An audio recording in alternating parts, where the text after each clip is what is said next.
तो दोस्तों आज सुबह मंडे नाइट रॉ का एक वीकली एपिसोड हो चुका है और क्या हुआ है इस वीकली एपिसोड में ये पता करते हैं इस हिंदी रिकैप के थ्रू। पर वीडियो शुरू करने से पहले ये याद रखिए आप देख रहे हैं द टोमस्टोन टनर। अगर आपको वीडियो पसंद आए तो उसको लाइक शेयर जरूर करिएगा और चैनल को सब्सक्राइब जरूर करिएगा। रॉ शुरू होते ही कोडी रोड्स को हाइप करता हुआ एक वीडियो पैकेज दिखाया गया और फिर मंडे नाइट रॉ को किक ऑफ किया सेथ रॉलिंस ने। और सेथ का ये दावा था कि कोडी रोड्स के एकदम से रेसलमेनिया में अपीयर होने के कारण वो सरप्राइज हो गए और मैच हार गए। और फिर उन्होंने कोडी रोड्स को इनवाइट भी किया। सेथ ने यह कहा कि कोडी आप WWE के बाहर बहुत बड़े स्टार बन गए होंगे, लेकिन मैंने आपको रेसलमेनिया में एक नाइट में ही स्टार बना दिया। और सेथ ने कोडी से यह भी कहा कि आप एक सरप्राइज ओपोनेंट से लड़के देखिए, फिर आपको पता चलेगा कि कैसे आप सरप्राइज होकर ये मैच हार सकते हैं। और कोडी ने यह चैलेंज एक्सेप्ट कर लिया। और फिर टाइम था Naomi, Sasha Banks versus Liv Morgan and Rhea Ripley for women's tag team championship.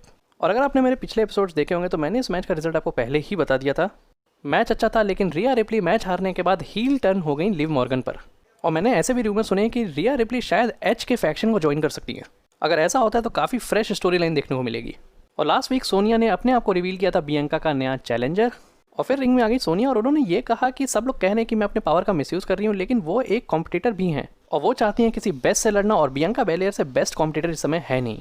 और फिर बियंका बेलेयर भी रिंग में आ गई और सोनिया डेविल ने उनको कहा कि नेक्स्ट वीक उनके होम टाउन में वो चैंपियनशिप लड़ना चाहेंगे, जिससे बियंका की फैमिली के सामने वो उनको एम्बेरस कर सके। ये सुनते ही बियंका ने उनको केओडी मारने की कोशिश की, लेकिन सिंस वो WWE ऑफिशियल थी इसलिए उनको छोड़ दिया। और फिर टाइम था वीर महान के एक मैच का against a unknown wrestler called as Jeff Brooks. और बेसिकली ये स्क्वाश मैच था। 1 मिनट के भीतर ही वीर ने उनको टैप करा दिया। और बैक स्टेज में एडम सोनिया से ये कह रहे थे कि हायर अप्स खुश नहीं है कि आप अपने पावर का मिसयूज़ कर रही हैं, जिस पर सोनिया ने कहा कि बियंका ने उन पर अटैक किया तो उनको फाइन लगना चाहिए। और एडम ने यह कहा कि वो फाइन ऑलरेडी लगा चुके हैं। और बियंका बेलेयर वहाँ पे आई और उन्होंने $1 फाइन भर दिया। सीरियसली $1, मज़ा आ गया सेगमेंट में। और फिर टाइम था मेरी one of the favourite stories का, जिसमें एजिकेल का लाइट डिटेक्टर टेस्ट होने वाला था केओ शो में। और इस टेस्ट के स्पेशल ऑफिशिएटर थे चैट गेबल। Thank you. और फिर गेबल ने एजिकेल से 2 क्वेश्चन पूछे, जैसे कि आपका नाम एजिकेल है क्या आप एलएस के भाई हो। और दोनों ही आंसर्स में मशीन नहीं पकड़ पाई एजिकेल को।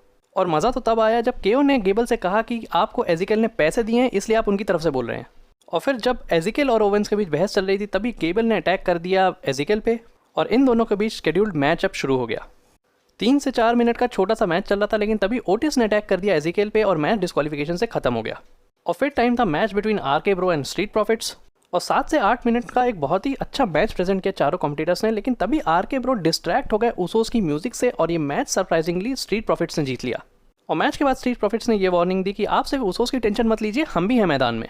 और नेक्स्ट सेगमेंट एज और डेमियन प्रीस्ट का था, जिसमें एज ने यह कहा कि डेमियन प्रीस्ट को इस साल रेसलमेनिया में मौका ही नहीं मिला और मुझे भीख मांगनी पड़ी थी ओपोनेंट के लिए और ये सब बदलना चाहिए। और एजे स्टाइल्स जो कि मैन ऑफ द पीपल हैं, इसलिए वो उनको चैलेंज करते हैं रेसलमेनिया बैकलैश में। और फिर बैक स्टेज में एजे स्टाइल्स ने चैलेंज एक्सेप्ट कर लिया, लेकिन तभी वहाँ पे एज और डेमियन प्रीस्ट आ गए और उन्होंने अटैक कर दिया एजे पर। अच्छी और इंटरेस्टिंग स्टोरी बिल्डअप हो रही है यहाँ पे। और फिर टाइम था यूनाइटेड स्टेट्स चैंपियनशिप मैच का between Finn Balor and theory. और ये भी बहुत ही एक अच्छा मैच था, लेकिन ऑस्टिन थ्योरी के ज़बरदस्त पुश के सामने फिन बैलर नहीं टिक पाए और ऑस्टिन थ्योरी ने उनको पिन कर दिया और बन गए नए यूनाइटेड स्टेट्स चैंपियन। और थ्योरी की इस विन को सेलिब्रेट करने के लिए कुछ रेसलर्स एंड विंस मैकमैन वहाँ पे आ गए। और फिर टाइम था कमिटमेंट सेरेमनी का, जो कि ऑफिशिएट कर रहे थे R-Truth। सेगमेंट फनी था, लेकिन उसका स्टोरी लाइन से कुछ लेना देना नहीं था। सेगमेंट के एंड में सभी 24x7 चैंपियनशिप के लिए लड़ पड़े और डेना ब्रुक वहाँ से वापस भाग गई चैंपियनशिप जीतकर।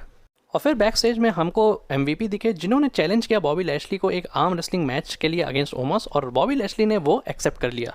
और फिर टाइम था हमारे मेन इवेंट का, जो कि था match between Cody Rhodes and the surprise opponent. Seth Rollins वहाँ पे ओपोनेंट इंट्रोड्यूस कराने आए और वो थे none other than Kevin Owens. और कोडी और केओ के बीच लगभग 15 मिनट का एक बहुत ही सॉलिड मैच चला। और मैच में एक टाइम ऐसा आया जब केविन ओवेंस बाहर गिर गए थे, तो सेथ रॉलिंस उनको बोलने लगे कि आप रिंग के अंदर जाइए, जिससे केविन ओवेंस भड़क गए और मैच छोड़ के खुद ही काउंट आउट हो गए। और रिंग में जब कोडी सेलिब्रेट कर रहे थे तो सेथ ने उनको पीछे से धक्का दे दिया और रॉ खत्म हुआ with Seth talking trash over कोडी। तो दोस्तों ये था मंडे नाइट रॉ का पूरा हिंदी रिकैप। कैसा लगा आपको प्लीज़ मुझे कमेंट्स करके ज़रूर बताइए। चैनल को तो आपको सब्सक्राइब करना ही है, लेकिन मैं आ गया हूँ इंस्टाग्राम में, तो वहाँ जाके प्लीज़ मुझे फॉलो भी कीजिए। याद रखिए आप देख रहे हैं द टोमस्टोन टनर। मिलते हैं नेक्स्ट एपिसोड में, तब तक के लिए tata bye bye and piece.